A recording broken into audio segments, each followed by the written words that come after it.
If you're a researcher, and again, I said I'm not going to be popular by saying 98% of Bigfoot researchers aren't researchers.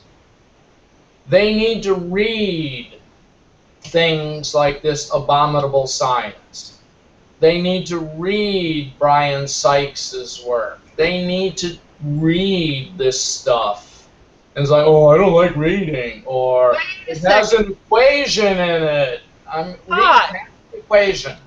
Are you saying that Bigfoot research doesn't always involve going out in the field and looking for evidence?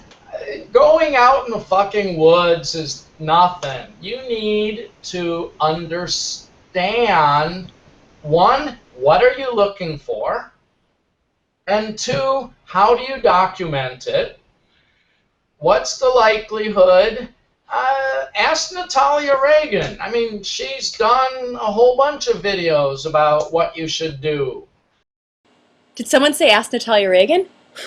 That's me. Hey guys. I'm a big dork. Anyways, I heard you're talking about weekend Bigfooters versus those that read up all the books on Bigfoot. Maybe you'd call them armchair squatchers, if you will. And truth be told, you gotta do both. You gotta do the research, you gotta read those books, you gotta understand what you're looking for before you actually go set foot in the forest looking for it, right? I mean, that makes sense.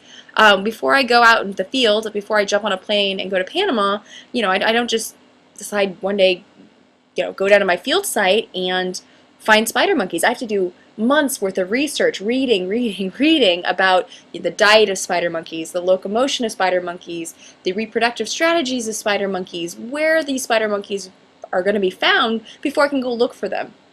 So similarly, you're going to do the same thing when it comes to this new species, being Bigfoot. So for instance, if you think Bigfoot is a descendant of Gigantopithecus or Homo erectus, you're going to do as much reading on those particular species. If you think Bigfoot is a lot like a large-bodied primate like a gorilla, you're going to do as much research as you can about gorillas. You're going to understand their diet. They're primarily vegetarian. You're going to understand their reproductive strategies, living in harem groups. You're going to understand their mode of locomotion. They're knuckle walkers.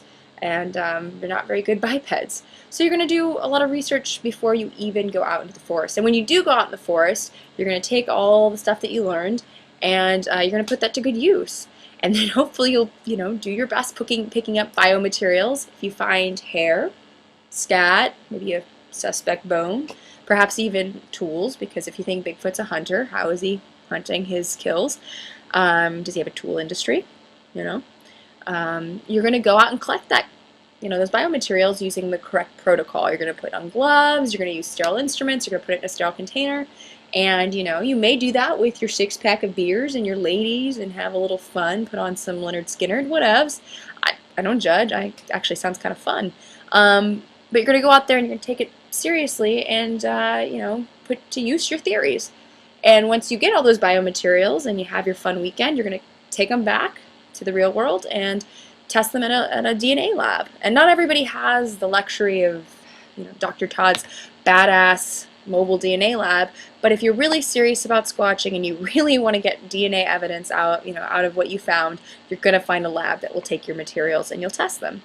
And so it's a multiple step process. Again, research is very important beforehand, and also following through once you get your biomaterials, testing them afterwards.